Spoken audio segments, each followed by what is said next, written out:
ሰላም ሰላም ጤና ይስጥልኝ እንደምን አላችሁ? አብዲና ፓቻንን በአብዲ ራዋ ቲዩብ ብዙ እየጠፋን ጥቂት እየመጣን በጋራ ከፓቻ ጋር ተጣምረን ለመስራት ትልቅ ጥረት እያረግንም ነገር ግን ሁኔታዎች አልፈቅድ ብለው መጥቼ ብዙ ዜናዎችን ከፓቻ ጋር በተለይ ደግሞ አገር ውስጥ እየተከሰቱ ያሉ በሊግ ኮሚቴው እየተወሰዱ ያሉ ጠንካራ እርምጃዎችን ከበፊት ጀምሮ ለ3 ዓመታት በይፋ በብቸኝነት ማለት በሚቻል ሁኔታ ስንታገል ስናጋልጥ እንዲሁም ደግሞ ወጥረን ስንሰራ ነበር። የዛ ውጤት አንዳንድ እርምጃዎች መውሰድ በተጀመሩ ጊዜ አልሟላ ያሉ የጤንነት ሁኔታችን ዘገባውን ለመስራት ጉልበትም ጊዜም ትንፋሽም ስለሚያሳጣን ፈራ ተባያልን። ሰሞኑን እንግዲህ ተነቃቅተን ለመምጣት ሐሳብ አለን። ዛሬ ሊቨርፑሎች ለዋንጫ ግስጋሴ በቀጠሉበት ጊዜ በፈረንጆቹ አንድ የጥንካሬ አሰራርና የተለመደ መንገድ አለ።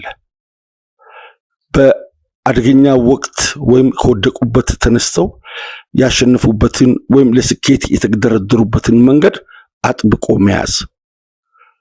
ለምሳሌ አንድ ቤተሰብ ፈረንጆቹ ጋር ከኑሮ ውጣ ውረድ ከችግር ከመከራ ከተለያዩ የአንደኛው ወይም የሁለተኛው የዓለም ጦርነት ብናኝ ብስባሽ ከዛ አደጋና ከዛ ፊልሚያ ውስጥ የወደቀና ለመነሳት የሚደረደር ቤተሰብ መጀመሪያ ለዛ መከራና ስቃይ ሲሰራ የነበረውን ነገር አጥብቆ ይይዝና ቤተሰቡ ያንን የአሰራር ዘዴ ወይም ያንን ተቋም ወይም ያ የመረጡበትን መንገድ እንደ ታሪካዊ ቅርስ እንደ ዘመናት ውርስ በቤተሰብ ያ ስራ ይያዝና ከቤተሰቡ በዛ ጥንካሬ መንገድ መቀጠል ለሚፈልግ አንድ ልጅ ወይ ወንድም ያን ነገር እንዲቀጥል የቤተሰቡን ታሪክ እንዲያስጠራ የቤተሰቡን የመጣበትን መንገድ በታሪክ ለማስታወስ እንዲሁም ደግሞ ከትቢያና ከወደቁበት እንዲነሱ ያደረገውን ነገር አጥብቆ መያዝን ይወዳሉ።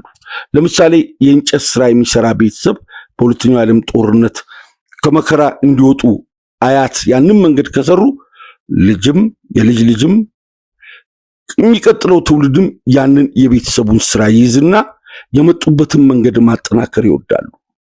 ሊቨርፑል በፕሪሚየር ሊጉ በ13 ነጥብ መምራት በቻለበት በዚህ የውድድር ዘመን ለኤፍኤ ካፕ አርሴናልም ሊቨርፑልም ከዚህ ውድድር በመውጣታቸው ለሻምፒየንስ ሊግ እረፍት በሚወስዱበት ሰዓት ይህ ለዋንጫ የሚደረደረው ቡድን በእርካታ በእፎይታ በፌሽታ በእልልታ ከመዘናጋት ይልቅ እንደዚህ ደጋፊውን የሚያስደስት እንደዚህ ምርትና አገልግሎቱን በመላው ዓለም እንዲታወቅ የሚያደርግ እንደዚህ በማስታወቂያ አቅም የፈረጠመ ጉልበት መፍጠር እንደዚህ የዓለማችን ከዋክብትን ወደ ክለቡ ማምጣት ቢፈለግ እንኳን በወቅቱ ያለው ታሪክ ጀብድ በውድድር መሃል ያለው ጥንካሬ በውድድር ዓመቱ ሙሉ በሊጉም በሻምፒየንስ ሊግ የሚያሳልፈው የውድድር ዘመን የሚጠየቁ ተጫዋቾችን በተወሰነ ደረጃ ፈቅደው እንዲመጡ አስገዳጅ የድርድር አካል እንደሚሆን ስለሚያምኑ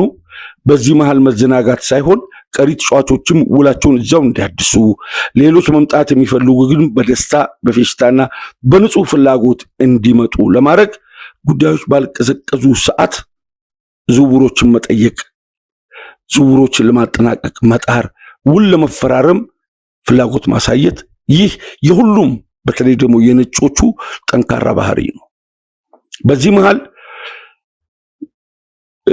ጉዳዮች ሳይበርዱ ዝውውሮች በሌላ ታዋቂ ክለቦች ሳይጠለፉ ሊቨርፑሎች እንዲሁ በዘንድሮ ዓመት የታዘቡትን ያስተዋሉትን በተለይ ደግሞ የጆታን በህመም በዘላቂ ለአንድ ለሁለት ወር ሜዳ ውስጥ በቋሚነት እንዲቀጥል አለማድረግ የኑኔዝ በክለብ ውስጥ ያገኛቸውን እድሎች አለመጠቀም እንዲገራ መንገድ እንዲይዝ ስል እንዲሆን የተደረገው ጥረት በሙሉ ባለማሳካቱ ጥርጣሬ የገባቸው እነ ኤድዋርድና ሃዋርድ እንዲሁም ሂውዝ ስሎት መግለጫ እንዲሰጡ ያስገደዱ ይመስለናል። ስለዚህ በኑኔዝ በኩል ብዙ ተስፋ መቁረጥ የኒውካስሉ ኢሳቅ አሌክሳንደር ላይ ትኩረት እንዲያደርጉና ድርድሩ እንዲጀመር አድርገዋል። ይህ የሚያሳየው የውድድር ዓመቱ ሲጠናቀቅ በኢሳቅ ችሎታና ብቃት ኒውካስል ያለበት ደረጃ ምንም ይሁን ምን ልጁ በበቂ ደረጃ ዓለም ላይ ዝና አድናቆትና በስዊድንም ያለው ተቀባይነት ከፍ ቢልም በግሉ ግን ከትላልቅ ተጫዋቾች ጋር ለመወዳደርና ሜዳሊያዎችን ለማግኘት ዋንጫ ለማግኘት ስሙን በክብር ለመጻፍ አሁን ያለበት የአድናቆት ደረጃ ባያንሰው ከዚህ የተሻለ ይፈልጋል። ቀድመው በሌሎቹ ሳይጠለፍ የድርድር ሐሳብና እናስፈርም ጥያቄ ጠረጴዛ ላይ አስቀምጠዋል። ለዚህ ደግሞ ማረጋገጫው የኑኔዝ መሄድና አሰልጣኙ ስለ ኢሳቅ ብቃት የገለጹበት መንገድ ሲታይ መጪው አዲስ የሊቨርፑል የአጥቂ መስመር ሊመራ የሚችለው ምናልባት ሳይሆን ሰፋ ባለ መጠን አሌክሳንደር ኢሳቅ ወደ ሊቨርፑል ሊመጣ ይችላል የሚል ቅድመ ትንበያ በትላልቅ የእንግሊዝ ጋዜጦችና ውስጥ አዋቂዎች መውጣት ጀምሯል። ፓቻ ከእናንተ ጋር በሱ ዙሪያ ይቆያል። ወንድማችን ቴድሮስ ላቀው በዩቲዩብ ከጀመርን ጀምሮ ለቁጥር ከሚታክቱ ጊዜ በላይ ፕሮግራማችንን ሲደግፍ ቆይቶ ትናንትም እንዲሁ በሁለት ፕሮግራሞች ድጋፍና አስተዋጽኦን አበርክቷል። በቀላሉ በትንሹ ለ8ኛ ለ9ኛ ወይ ለ10ኛ ጊዜ ይሆናል ቴድሮስ ላቀው ድጋፉን ሲያደርግ። ይህ ፕሮግራማችን እንደ ማንኛውም ታዳሚ ማድመጥ ይችላል፣ መስማት ነፃነት አለው። ነገር ግን ፕሮግራሙን በሰማ ቁጥር በሱፐር ቻት፣ በሱፐር ስቲከር እና በሱፐር ታንክስ ከፍተኛ ድጋፍ እያደረገልን ነው። እንደዚህ አይነት ወንድማችንን በአደባባይ ማመስገን እጅግ በጣም ያስገድደናልና ቴድሮስ ላቀው ከልብ እናመሰግናለን። ሌሎቻችሁም ሁላችሁንም ከልብ እናመሰግናለን። ፓቻ ከናንተ ጋር ቆይታ ያደርጋል። እንግዲህ የሊቨርፑል ጉዳይ ሆኖ አንዳንድ ጥብቅ ዜናዎች ሲመጡ ከመኝታም ቀስቅሶ ትንሽ ብርታትም ሰጥቶን ፕሮግራሙን ሙሉ በሙሉ አለመጥፋትህን አድማጭ በኮሜንት መስጫም እየጠየቁ ስለሆነ የተወሰነ ሰዓት ገብተህ ብትወጣ ስላለኝ ነው እችን አጭር መግቢያ ከናንተ ጋር የቆየሁት። ከፓቻ ጋር አጭር ዘገባ ሆኖ ምርጥ ፕሮግራም እንደሚሆን ተስፋ አደርጋለሁ። በኢትዮጵያ የሊግ ኮሚቴ የተወሰዱ እርምጃዎችንና አንዳንድ አስነዋሪ ነገሮችን ከዚህ በፊት ለረጅም ዓመታት ስሰራ የነበረው ፕሮግራም ነበር። በተለይ ደግሞ ዩቲዩብ ከጀመርን በኋላ ብዙ ፕሮግራሞች ሰርቻለሁ።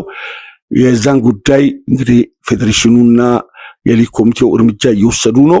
አንዳንድ አስነዋሪ መረጃዎችም እየወጡ ነው። በሱ ደግሞ እኔ ሻል ሲለኝ በዚህ ሰሞን መረጃዎች በሙሉ እጄ ገብተዋል። በጥሩ ፕሮግራም እመጣለሁ። ከዚህ ፕሮግራም በመቀጠል አርሴናሎች እንግዲህ ጆሹዋ ኪርሚችን ከባየር ሙኒክ ለማስፈረም እንደ ሊቨርፑል እነሱም ከወዲሁ ዝግጅት ጀምረዋል። ጆርጂኖ ነው የሚተካው። ጆርጂኖ ወደ ትውልድ አገሩ እንግዲህ ዜግነቱ አሁን ጣሊያናዊ ይሆናል። ወደ ትውልድ አገሩ ግን ብራዚል ያቀናና ለብራዚል ክለብ አጭር ጊዜ ኮንትራት ፈርሞ ይጫወታል። እሱን ሊተካ የባየር ሙኒኩን ጆሹዋ ኪርሚችን ለማስፈረም ከጫፍ ደርሷል። የነፃ ዝውውርም ሊሆን ይችላል ተብሎ ይታሰባል። በዛ ዙሪያ አንድ ፕሮግራም ፓቻ ለእናንተ ያቀርባል። ቴድሮስ ላቆን እያመሰገንን ቀጥታ ወደ ፓቻ ነው መመራችሁ። እኔ ወደ ረፍቴ፣ ፓቻ ወደ ማይኩ። ሰላም ቆዩን። እሺ እንደምን ቆያችሁ አድማጮቻችን።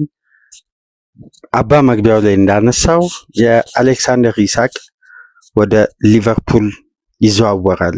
በሚመጣው የሰፊው የዝውውር መስኮት ሊቨርፑሎች የመጀመሪያ ትኩረት ያደረጉት የዳርዊን ኑኔዝን ተተኪ ለማግኘት ወደ ገበያ ከወጡ ሰንበትበት ብለዋል እና የመጀመሪያ ተቀዳሚ ኢላማቸው እንዲሁም በአንዳንድ ቅድመ ሁኔታዎች ደግሞ ሊቨርፑሎች በዚህ ዝውውር ላይ የተሻለ አድቫንቴጅ እንዳላቸውም ዘገባዎች ከትናንት ጀምሮ በምሽቱም በስፋት እየገለጹ ነው የሚገኙት። በተለይ ለኒውካስል ዩናይትድ ቅርብ የሆኑ ዘጋቢዎች ከሊቨርፑል ወገን ሳይሆን ከኒውካስል በኩል የሚገኙ ትላልቅ ጸሐፊዎች በተለይ በእንግሊዝ ሚዲያ በእጅጉ ታማኝ የሆነው ዘ ታይምስ በቅርብ ሳምንት የኤድዊን ሃዊን የኮንትራት ጉዳይ፣ በቀጣይ የዝውውር መስኮት ኒውካስሎች ከፒኤስአር ሕግ ነፃ ሆነው ወደ ዝውውር ኢንቨስትመንት እንደሚመለሱ የተለያዩ ነጥቦችን አንስተው ነገር ግን የአሌክሳንደር ኢሳቅ ቆይታና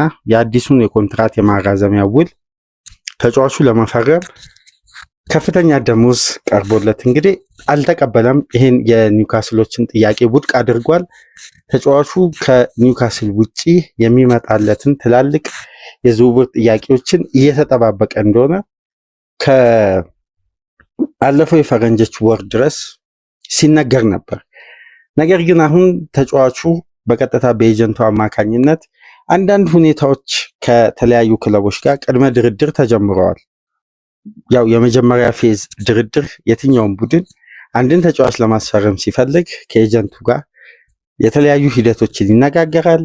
ከዛም በኋላ ከክለቡ ጋር የመልቀቂያ ሂሳቡን በየትኛው ወር የመልቀቂያ ሂሳቡ አክቲቭ እንደሚሆንና ክለቡ ለመደራደር እንደሚቀመጥ ከተነጋገሩ በኋላ ነው እንግዲህ የሁለት ወገኖች ድርድር የሚጀምረውና እንደነዚህ አይነት ሁኔታዎች ቀደም ብለው ሳይታሰቡ የተደረጉ ድርድሮች ነበሩ በሊቨርፑል እና በኒውካስል መካከል። ባለፈው ሳመር ሊቨርፑሎች አንቶኒ ጎርደን ላይ ጠንካራ ፍላጎት ነበራቸው። በተቃራኒው ደግሞ ኒውካስል ከፕሪሚየር ሊጉ ሊያወርደው የሚችለውን ጠንካራ የፋይናንስ ደንብ ጥሰት ውስጥ ገብቶ ያንን የሂሳብ መዝገብ ማስተካከል የነበረበት የግድ ቅድመ ሁኔታ ውስጥ በገባበት ወቅት ሁለቱንም ተጫዋቾች በተቃራኒው ለሊቨርፑል አቅርቦ ነበር። ሊቨርፑልም በወቅቱ የዝውውሩ አካል እንዲሆን የተጠየቁት ለሊቨርፑሎች ጃሬል ካውንሳን እንዲሁም ወደ 150 ሚሊዮን ፓውንድ ለሁለቱ ተጫዋቾች ከካውንሳ ጋር በማድረግ ኒውካስሎች ጥያቄ አቅርበው የሊቨርፑል ኃላፊዎች ጥያቄውን ውድቅ አላደረጉ። ከኒውካስል የመጣላቸውንም ጥያቄ አልተቀበሉ። አየር ላይ ነው የቀረው። ነገር ግን በዚህ የዝውውር ሂደት ላይ የጃሬል ካውንሳ የዝውውሩ አካል መሆን ለሊቨርፑል ኃላፊዎች ደስተኛ ስላላደረጋቸው ከድርድሩ ካውንሳ እንዲወጣ ፈልገው ነበር። ወደ የትኛውም ስቴጅ ይሄ ድርድር ሳያልፍ ተቋርጧል በጊዜው። ነገር ግን የትኛውም አይነት ውሳኔ ከሁለቱም ክለቦች በኩል የተላለፈ እርግጠኛ ሆነው ወይ ሊቨርፑሎች ውድቅ አላደረጉም ወይም ለሌላ የዝውውር መስኮት በአዲስ ሪሰርች እንመጣለንም ብለው ምላሽ አልሰጡ። ነገር ግን ባለፈው የፈረንጆች ኖቬምበር ወር አንስቶ የሊቨርፑል ኃላፊዎች በተደጋጋሚ አዲሱ የኒውካስል ስፖርቲንግ ዳይሬክተር ከሚሼል ጋር የቀድሞ የሞናኮ ስራ አስኪያጅ ሁለቱ ወገኖች የተወሰኑ ድርድሮችን በተለይ በአሌክሳንደር ኢሳቅ በኩል ጠንካራ ፍላጎት በሊቨርፑል እንዳለ እንዲሁም ኒውካስሎች ይህን ተጫዋች ለማቆየት ከሚቸገሩበት የመጀመሪያና ትልቁ ቅድመ ሁኔታ ኒውካስል በዘንድሮ የውድድር ዓመት የሻምፒየንስ ሊግን ቦታ ይዞ የማያጠናቅቅ ከሆነ ለኒውካስል ኃላፊዎች ይሄ ውስጥ አዋቂ እንደሚለው ከሆነ በግልጽ ኢሳቅ ቀጣይ ዝውውር መስኮት የሚመጡትን ጥያቄዎች የኒውካስል ኃላፊዎች እንዲያዳምጡ በኤጀንቱ አማካኝነት ኢንፎርም አድርጓል ነው የሚለው እና ይህንን ተከትሎ የተለያዩ አድቫንቴጆች ከተለያየ ክለብ አንግል እየወጡ ነው የሚገኙት። ለምሳሌ ከዚህ ቀደም በኢሳቅ ዝውውር ውስጥ ከሚገኙት ክለቦች መካከል አንዱ ቼልሲ ነበር። የለንደኑ ክለብ እስከተጠናቀቀው የውድድር ዓመት ድረስ በተጫዋቹ ላይ ጠንካራ ፍላጎት እስከ አለፈው የዝውውር መስኮት ድረስ እስከ 95 ሚሊዮን ፓውንድ እና ኑኖ ማድዌኬን አቅርቦ ጥያቄው ውድቅ ሆኖበታል። ቼልሲ የዘንድሮ የውድድር ዓመት የቶፕ 4 የማጠናቀቁ ጉዳይ በዚህ ተጫዋች የዝውውር ሂደት ላይ ቀጥተኛ ተጽዕኖ ይኖረዋል።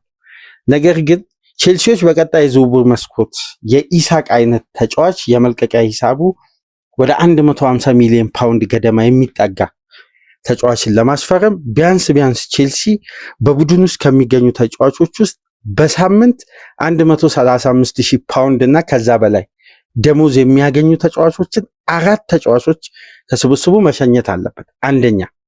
ሁለተኛ ደግሞ ቼልሲ የአካዳሚ ውጤት የሆኑ 2 ተጫዋቾችን በሂሳብ መዝገቡ ላይ ነፃ ማድረግ አለበት። ይሄ ቅድመ ሁኔታ ሲያሟላ ኢሳቅን በ150 ሚሊዮን ፓውንድ ማስፈረም ይችላል።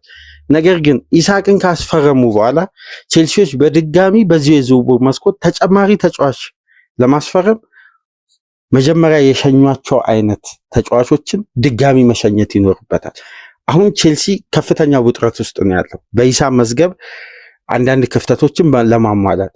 ስለዚህ የቼልሲ ኃላፊዎች እነ ዊኒስተርሊ የተለያዩ በሁለት ስፖርቲንግ ዳይሬክተር ቼልሲ እንደሚተዳደር ታውቃላችሁ። ይህንን ተከትሎ ቼልሲዎች ከአርሴናል ጋር ለመፎካከር እንዲሁም በአማራጭነት የሊጉን አጥቂ ሊየም ዴላፕን የቀድሞ የስቶክ ሲቲ ተጫዋች በእጅ ሩበራ ግብ የሚያስቆጥረው የስቶክ ሲቲ ተጫዋች የነበረው የዴላፕ ልጅ ሊየም ዴላፕ በስፒሽ ታውን የሚጫወተውን ተጫዋቹን ለማስፈረም ወደዛ ትኩረታቸውን አድርጓል። እንዲሁም ቤንጃሚን ሴሽኮ ላይ ትኩረታቸውን አድርጓል ቼልሲዎች። ስለዚህ የኢሳቅ ዝውውር በቼልሲ በኩል በፋይናንስ አካሄድ ብዙም የሚያስኬድ ወይም ረጅም ርቀት ቼልሲ በዚህ ዝውውር ላይ ይሄ በተለምዶ በዝውውር ወቅት ቢዲንግ ዋር ተብሎ ክለቦች ለተጫዋቹ የሚያቀርቡት ጥቅማ ጥቅም ቦነስ ለክለቡ ደግሞ እንዲሸጥላቸው የሚያቀርቡትን ጥያቄ ውስጥ ቼልሲዎች ደፍረው አይገቡም እና ይሄም በቼልሲ በኩል ምናልባት እዚህ ዝውውር ላይ ቼልሲ ገፍቶ እንዳይሄድ ዩኤፋ ቻምፒየንስ ሊግ ቦታን ይዞ ቢያጠናቅቅም በኢሳቅ በኩል ጠንካራ ተፎካካሪ እንዳይሆን ከሚያስችሉ ምክንያቶች መካከል አንዱ ይሄ ነው። ሌላኛው የተጫዋቹ ፈላጊ አርሴናል ነው። ነገር ግን በአርሴናል በኩል የሚነሳው የፋይናንስ ደንብ ብቻ አይደለም፣ የቡድኑ የዝውውር ስትራቴጂ ራሱ ይሄን ህግ አይፈቅድም። የክሮንኪዎች አስተዳደር በየጊዜው የየራሳቸውን የሆነ ህግና ደንብ ክለቡ የሚተዳደርበት የዝውውር ፖሊሲ በየውድድር ዓመቱ እንግዲህ እየተሻሻለ እየረቀቀ ነው የሚመጣውና ለአንድ ተጫዋች ማክሲመም እድሜው በየትኛውም የእድሜ ክልል እርከን ውስጥ እንኳን ቢኖር ከ120 ሚሊዮን ፓውንድ በላይ ለአንድ ተጫዋች ለመክፈል አንደኛ ቡድኑ በተሻለ ትርፋማነት ማጠናቀቅ አለበት።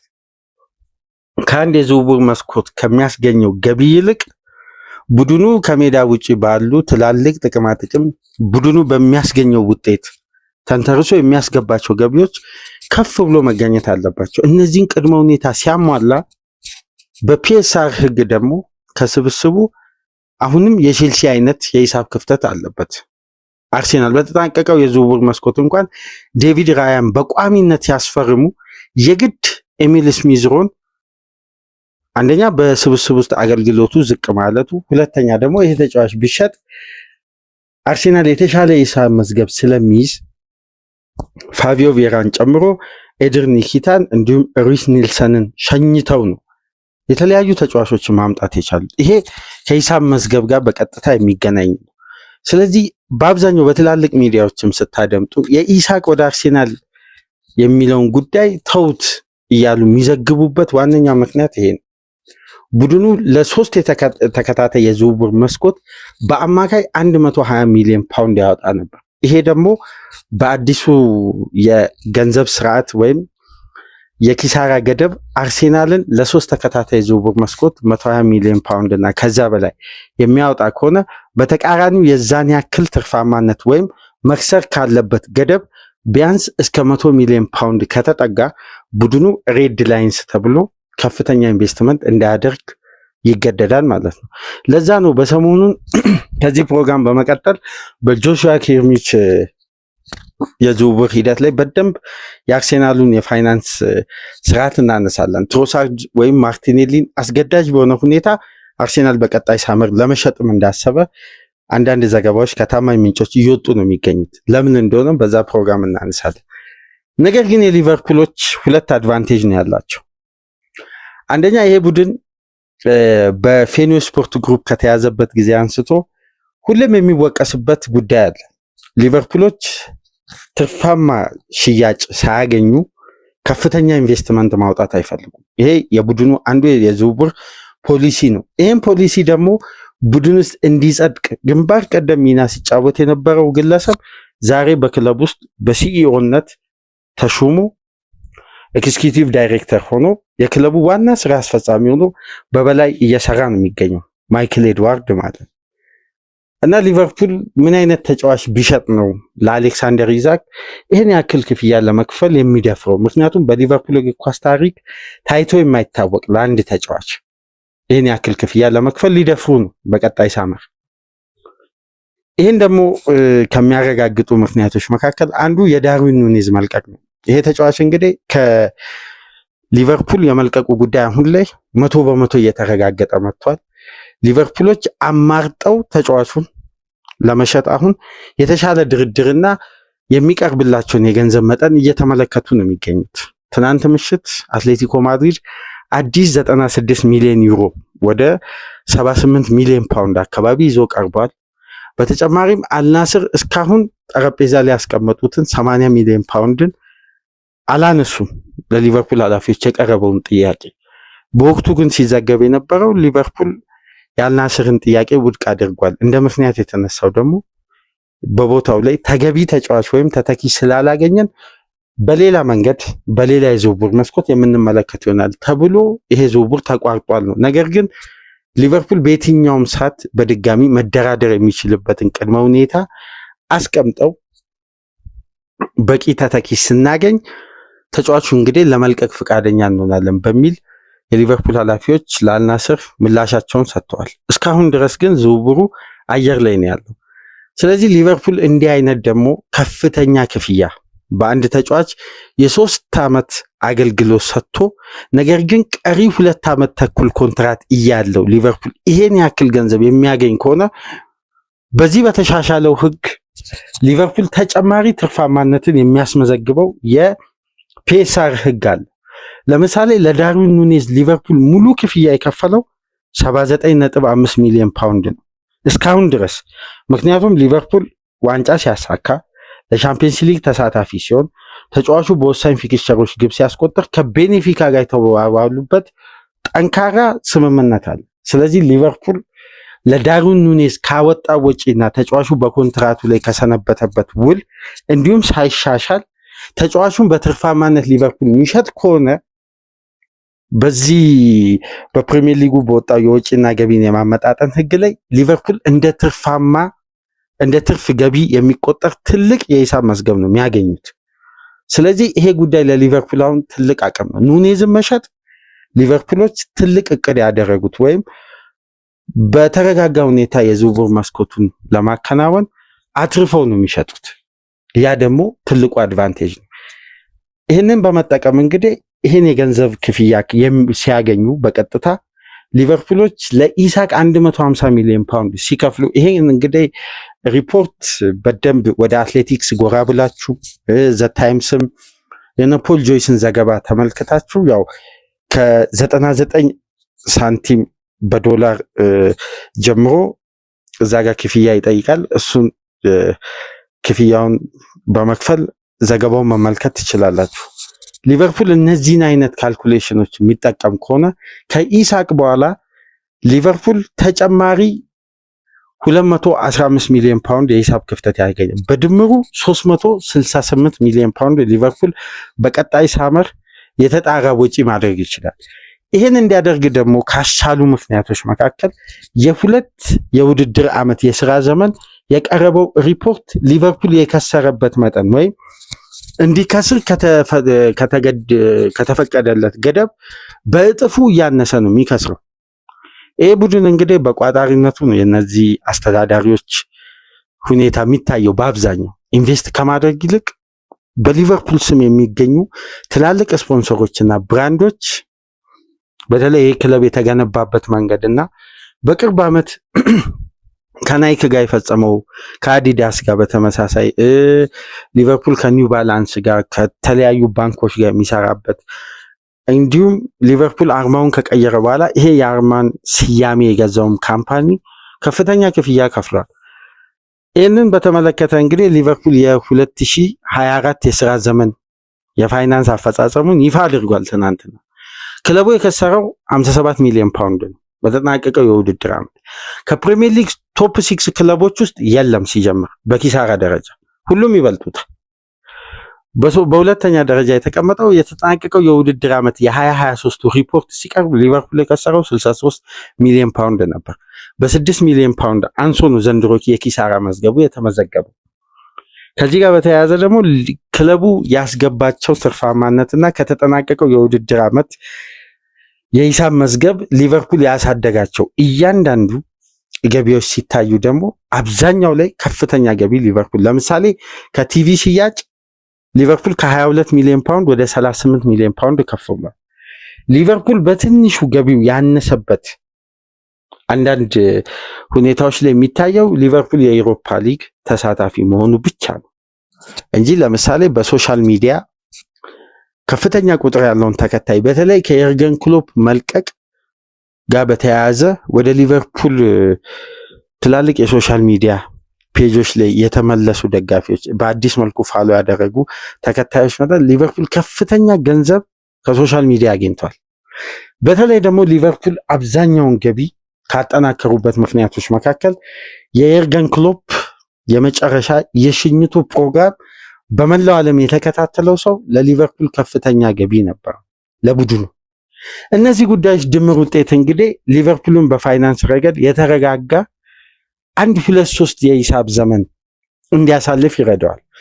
ይሄን ደግሞ በቅንጅት በደንብ የፋይናንሱን ሁኔታ በመምራት የሚታወቀው በአልጎሪዝም እና በዳታ እያንዳንዱን ሂደት የሚከታተለው ኤድዋርድ በተሻለ ቅንጅት ከራሱ ቡድኖች ጋር በድጋሚ ሲመለስ ትላልቅ ሊቨርፑል ማጠናከር የሚገባው ፖዚሽን ለመመልከት አንደኛ የአሰልጣኙን ሲስተም እና ተገቢው ተጫዋች የትኛው ፖዚሽን ላይ ነው ክፍተት ያለው የሚለውን በደንብ አጥንተው ከኑኔዝ ጋር ሊቨርፑል ምን ያክል ርቀት ይጓዛል የሚለው አልፊ እንደሆነ የተረዱት የሊቨርፑል ኃላፊዎች ይሄን ክፍያ መመለስ አልፈለጉም።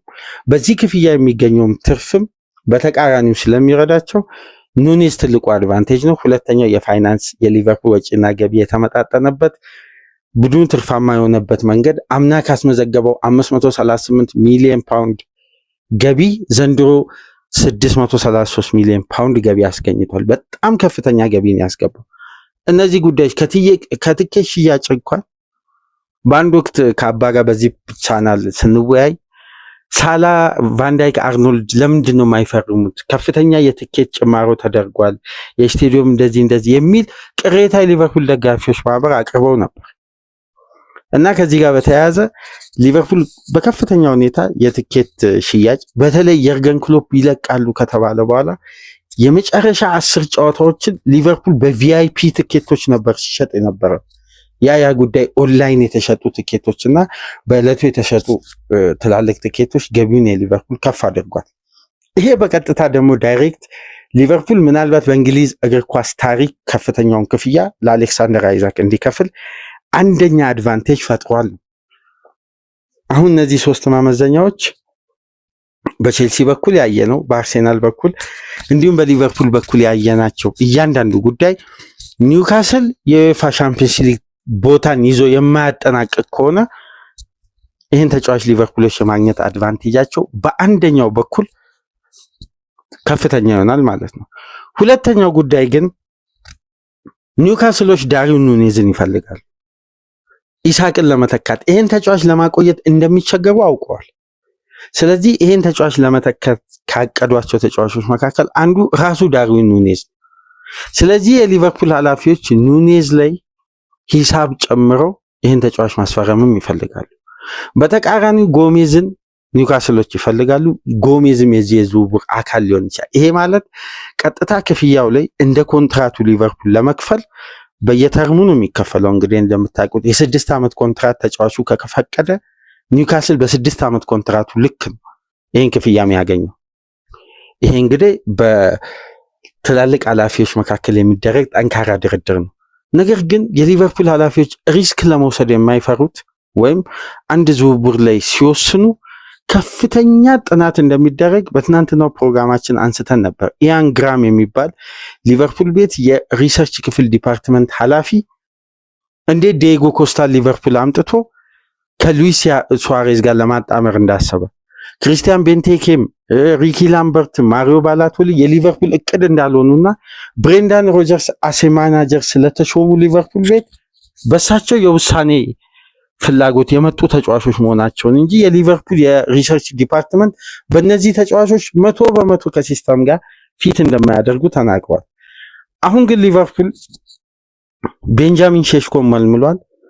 በርካታ አጥቂዎች በሊቨርፑል ራዳር ውስጥ ነበሩ። ነገር ግን ከእያንዳንዱ አጥቂ ጋር በመመዘኛነት የሊቨርፑል ዲፓርትመንት ክፍል ካረጋገጠው የተጫዋቾች ብቃት ከጤንነትም ጋር በተያያዘ ከሎድ ጋር በተገናኘ የተጫዋች ያጋጠመው ጉዳት ከፊትነስ ጋር ከእያንዳንዱ ጉዳይ ጋር ለክተው ከስሎት ሲስተም ጋር ቶሎ ወደ ሪትም ሊመጣ ይችላል ብለው የመጀመሪያ ተቀዳሚ ምርጫ ያደረጉት አሌክሳንደር ኢሳክን ነው። ስለዚህ ይሄ ተጫዋች የሚመጣበት አድቫንቴጅ በሊቨርፑል ቤት ከጊዜ ወደ ጊዜ እየተደላደለ መጥቷል። በሌላ በኩል ደግሞ ይሄ ውስጣዊ ያሉ በፋይናንስ አቅማቸው ጎልብተው ክለቦች የሚያወጡት ኢንቨስትመንትን ነው የተመለከትነው። ነገር ግን ከአንዳንድ ትላልቅ የቀድሞ ተጫዋቾች የሚሰጡ አስተያየቶች ደግሞ እውነታን የሚገልጹ ይመስላል። አሁን የቀድሞ የአርሴናል ተጫዋች በስካይ ስፖርትም እንዲሁም በቀጥታ ስርጭት ላይ በእረፍት ሰዓት ሲተነትን የምናውቀው ኢያን ራይት ከትናንት ወዲያ ምሽት በኦቨርላፕ ከሮይ ኪን፣ ጂሚ ካራገር፣ ጋሪ ኔቭል ጋር ቀርቦ ስለ አሌክሳንደር ኢሳክ እና ስለ ሊቨርፑል የሰሞኑን ሩመርስ ምን አስተያየት አለ፣ ጭምጭምታ ምን አስተያየት አለ የሚል ጥያቄ ቀርቦለት ነበር ከኔቭል እና የኢያን ራይት አስተያየት ምናልባት የአርሴናል ደጋፊዎችን ሊያስከፋ ይችላል ብሎ ነው የሚጀምረው። እውነታውን መቀበል አለብን። ኢሳክ የራሱን የላይፍ አድቫንቴጅንም ይመለከታል። ከጫና የጸዳ ነገር ግን በስኬት የታጀበ ቆይታ ማድረግ ይፈልጋል በሊጉ። ወደ አርሴናል ቤት የተባለለትን ያክል ሪሊስ ክሎዝ ተከፍሎበት ቢመጣ ይሄ ተጫዋች የሚገባበት ጫና ቀላል የሚባል አይደለም። ቡድኑ በቀጥታም ሆነ በተዘዋዋሪ ዋንጫ ካላነሳ፣ በተለይ የፕሪሚየር ሊግ ዋንጫ ካላሳካ በቀጥታ ተወቃሽ የሚሆነው የመጀመሪያ ሰለባ ከአሰልጣኙ ቀጥሎ ይሄ ተጫዋች ነው። የአርሴናል ኃላፊዎች ሪስክም ወስደው ይሄን ያክል ክፍያ አይከፍሉም። ይሄን መቀበል አለብን እና ይሄ ተጫዋች የተረጋጋ ህይወት ለማሳለፍ በስኬት ውስጥ የሚገኘው ሊቨርፑል ቤት ቢሄድ ከአርሴናል ለተጫዋቹ የተሻለ ይመስለኛል። ተጫዋቹም ምርጫው ይሄ እንደሚሆን እውነታዎች ይነግሩኛል። እንደምናየው እውነታ ከውስጣዊ ድርድሮች ውጪ አየር ላይ የሚታየው እውነታ ይነግረናል የሚል አስተያየቱን ሲሰጥ ነበር። ነገር ግን ነገሩን ትንሽ ወደ እውነታ ገፋ ያደረገው የቀድሞ የኒውካስል ግብ ጠባቂ ሃርፐርን ታውቃላችሁ። በርካታ የእግር ኳስ ቤተሰብ ያውቀዋል። ሃርፐር የሚባል ግብ ጠባቂ አስደናቂ ግብ ጠባቂ ነው። እንግሊዛዊ እስከ 43 እስከ 44 ዓመቱ ድረስ መጫወት የቻለ በኒውካስል ቤት ከሼይ ጊቨን አንስቶ ለበርካታ ጊዜ የቡድኑ ሁለተኛ ግብ ጠባቂ ሆኖ በ3 በ4 የውድድር ዓመት ቋሚ ነበር። ከዛን ድጋሚ ሁለተኛ ግብ ጠባቂ ይሆናል። ሃርፐር ይባላል። ከአትሌቲክስ ጋር በቀጥታ አንድ ኢንተርቪው አድርጎ ነበር። እኔ ኢሳቅን በአርሴናል በኒውካስል ማሊያ ቀጣይ ዓመት አልጠብቅም። በአንድ ወቅት የበረኞች ቴክኒክ ክፍል ኃላፊ አድርገውት ነበር። በተለይ ዳና ሾርዝን ማንቸስተሮች ከመውሰዳቸው በፊት ከዳና ሾርዝ ጋር ጠበቅ ያለ ግንኙነት በግልም ወዳጅም ስለሆኑ ይሄ ግለሰብ እንግዲህ ይሄ የቀድሞ ተጫዋች በኒውካስል ቤት የበረኞች ክፍል ቴክኒካል ኃላፊ ነበር ሃርፐር እና አንዳንድ ውይይቶች ነበሩ። እውነታውን እዚህ ጋር አስቀምጦ ለማለፍ የትኛውም ክለብ ለኢሳቅ ጥያቄ አቅርቦ ማያውቅም፣ ቀርቦለት ማያውቅም ከሊቨርፑል በስተቀር የሚል ቀጥተኛ ማረጋገጫ አስቀምጧል። ሊቨርፑል በቅርበት በተደጋጋሚ ስለዚህ ተጫዋች እድገትና አንዳንድ ሁኔታ ለኒውካስል ኃላፊዎች ሪፖርቶችን ይጠይቃሉ። በተደጋጋሚ ይህን ተጫዋች ስካውት ያደርጋሉ። የኒውካስል ኃላፊዎችና ደግሞ የሊቨርፑል ኃላፊዎች ጠንካራ ግንኙነት አላቸው የሚል ሀሳብ አንስተዋልና ከሜዳ ውጭ የሚደረጉ የክለቦች አቅምም ሜዳ ውስጥ ያለውም እውነታም የሚነግረን ከሆነ ኢሳቅ የመጀመሪያ የሳመር የሊቨርፑል ትልቁ ፕላን ነው። የስሎትን ምርጫ ነው። የሊቨርፑል ኃላፊዎችም ኢላማ ነው። ነገር ግን አንድ እውነታ ማወቅ ያለብን አሰልጣኙ ቢመጣ ከአጨዋወታቸው ጋር ፊት የሚያደርገውን ተጫዋች በፕሪሚየር ሊጉ በተቃራኒ ከተመለከቱት አጥቂዎች ጋር እያነጻጸሩ የሚሰጡት የየራሳቸው ግምገማ አለ። ነገር ግን አሰልጣኙ ምንም የመወሰን ትልቅ ድርሻ የለውም። በፕሪሚየር ሊጉ ታሪክ ታይቶ በማይታወቅ መልኩ እኮ ለመጀመሪያ ጊዜ ነው ስፖርቲንግ ዳይሬክተር ከአሰልጣኝ ጋር ቁጭ ብሎ መግለጫ የተሰጠው። ስሎት እኮ የመጀመሪያ መግለጫቸው እኮ አጠገባቸው ጋር ሪቻርድ ዩዛል እና ፓወሩን ሃንድል አድርጎ ኤድዋርድ በራሱ ቁጥጥር ውስጥ አድርጎ ለሊቨርፑል የሚያስፈልገውን እንጂ ሊቨርፑሎች የሚፈልጉትን አይደለም የሚያስፈርሙ እና የመጀመሪያው ውሳኔ በዚህ በኩል ይተላለፋል ተብሎ ይጠበቃል። ሊቨርፑል በፋይናንስም አቅም አሁን ላይ ባለው ሁኔታ ስንመለከት ከአርሴናልም ከቼልሲም የተሻለ የማስፈረም አድቫንቴጅ ያለው ሊቨርፑል ነው። ነገር ግን የሊቨርፑል ኃላፊዎች እንግዲህ ሳመር ሲደርስ ኑኔዝን ከሸጡ በኋላ ምን አይነት አስደናቂ ሌላ ታምር ሊሰሩ እንደሚችል መጠበቅ አለብን። ግን ኢሳቅ ማረፊያ አንፊልድ ይመስላል ከስታንፎርድ ብሪጅም ከኤሜሬትስ። በአጠቃላይ የኢሳቅ የሰሞኑን ጭምጭምታን በደንብ ጠለቅ ብለን ያልሰራንበትና መረጃው ሳይጠናከር አድማጭን ማዘናጋት ወይም አላግባብ ለሽቀላ የሚቀርብ መረጃ እንዳይሆን ተረጋግተን መረጃው እውነታው እስከሚወጣ ጠብቀን ከተለያዩ ውስጥ አዋቂዎችም ባገኘነው መረጃ በእንዲህ መልኩ ከአባ ጋር በጋራ ሆነ ወደ እናንተ አቀረብን። ከተመቻችሁ ላይክ አድርጉ። አዲስ የሆናችሁ ሰብስክራይብ በማድረግ ለቻናላችን ቤተሰብ ሁኑ። እንዲሁም ይህንን ፕሮግራም ከሀገር ውጭ የምታደምጡ ውድ የቻናላችን ተከታታዮች በሱፐር ታንክስ በሱፐር ስቲከር የምታደርጉትን ድጋፍ በአክብሮት እንድትቀጥሉ በድጋሚ እያሳሰብን በትናንትናው ዕለት ቴዎድሮስ ላቀው ላደረክልን ከፍተኛ የሱፐር ታንክስ ድጋፍ ከልብ እናመሰግናለን። ባለበት ሰላሙን እያለን ልባዊ ምስጋናችን እያቀረብን ሌሎቻችሁ ተሳትፏችሁም በላቀ ደረጃ እንድታደርጉ በአክብሮት እየጋበዝን ከዚህ ፕሮግራም በመቀጠል ጆሹዋ ኪርሚሽ እና አርሴናል ምንድን ነው የሚወራው የሚለውን ደግሞ በተወሰኑ ደቂቃዎች እንመለከታለን። ሰላም ቆዩ።